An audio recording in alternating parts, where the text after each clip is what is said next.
What's going on, world? You already know what time it is. It's your girl Nicky. And it's your boy Dean, and we are back with another video today. But before I get into that video, I just want to give a major shout out to my boy MOOKEY Media. If you're looking for video to be done, if you're looking for photography to be done, he's your guy. You better hit him up. All links and information will be in the description box down below.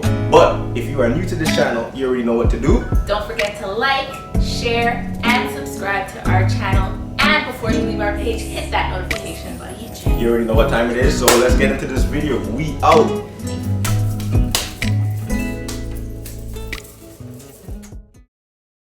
One thing that we said, I remember when we were like just becoming friends, like I would never be the person to end up liking you. Like, are you crazy? We did not think we'd be here. Never.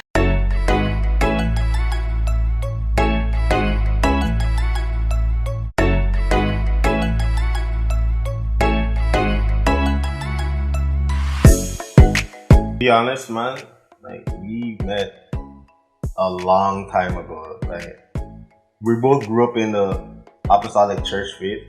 I can't remember exactly how we met, but I know it was at a concert, and we met. And back then it was like MSN was the big thing before Instagram and all these other platforms. You had MSN. We talk, and I remember I don't remember how I ended up getting her phone number. But I called her, and the very first conversation we had, we fought.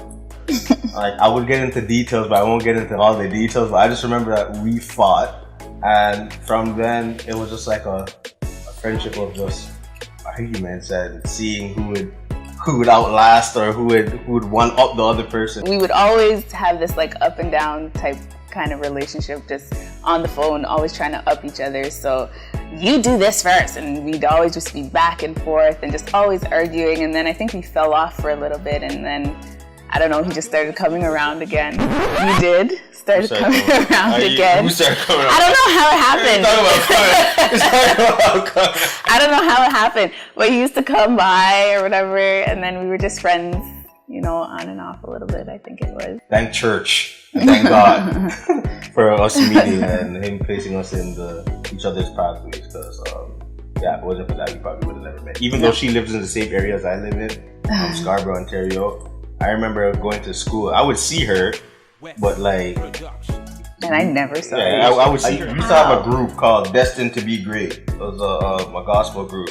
She was a part of that group with us. Like, she would sing, we would sing together. Like, I'm a musician, so I'd play, she'd be singing, and just this church circle, I guess. I don't know. Yeah, like, because I don't know if we were really tight during that point. We were good, but we were like good.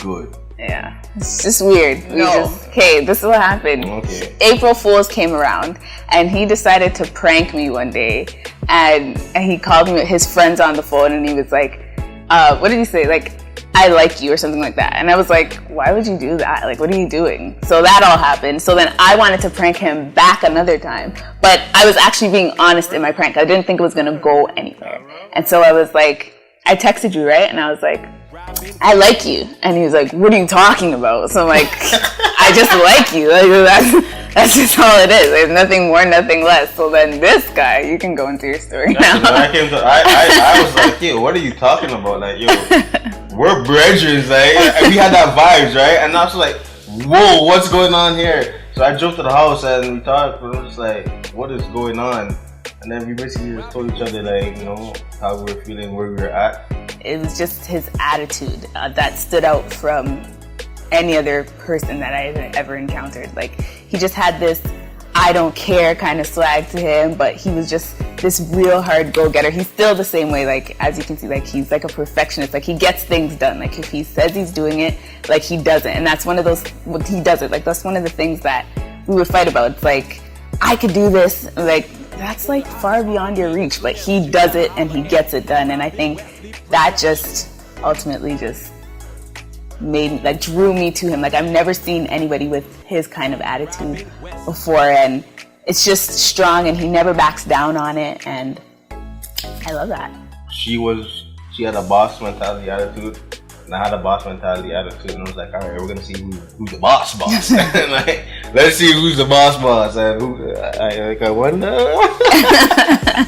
Yeah, that was the thing about her. Like, and it was something different. Like, with her, so that's something stood out to me. She was just like a go-getter. Like, she did things on her own time. When she came to BC, and when she came to BC, she was like, it's like we lived together. Like, my parents were there, my aunts were there, and it was just like, wow, like, all right, this could be this could really be real. And then she told me how she felt, and I remember when we went to the airport, I was like, you know what? It was something I was fighting. Like, I'm a guy, right? So it was something I was fighting like for years. I was just like, you know, like, when would I know like who the right person is? And at that second, when she was about to go to the airport, I 100% without a shadow of a doubt knew that she was the woman of my dreams and she was the person I was supposed to make my wife.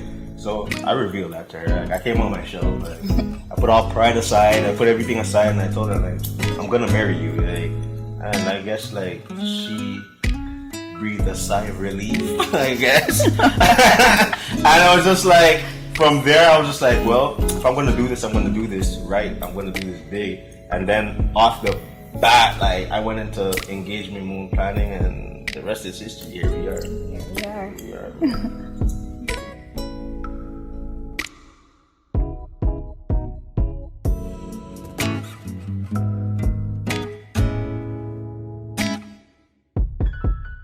And I was talking to one of my friends that night, and then out of nowhere, I'm like, I'm gonna marry Nicky, and that's that. Like, I'm doing this. The very next day, I called her mom. I told her mom what I was feeling. I told my parents.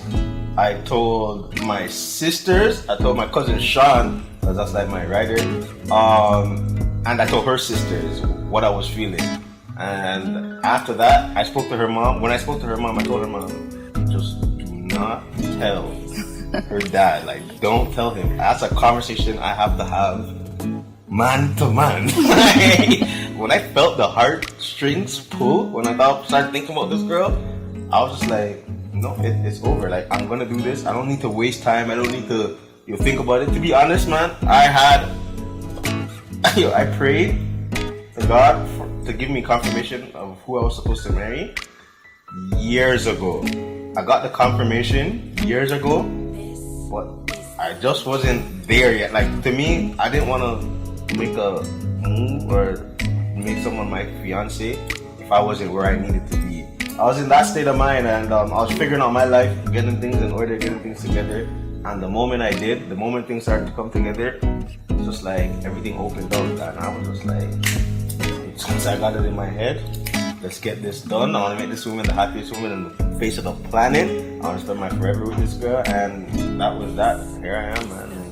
Today, with no regrets, like zero regrets. I'm just loving life, living life, and I can't wait for the next part of this journey. We're only in phase 1, so I can't wait for phase 2. Right? But man, it's slowly but surely September going down.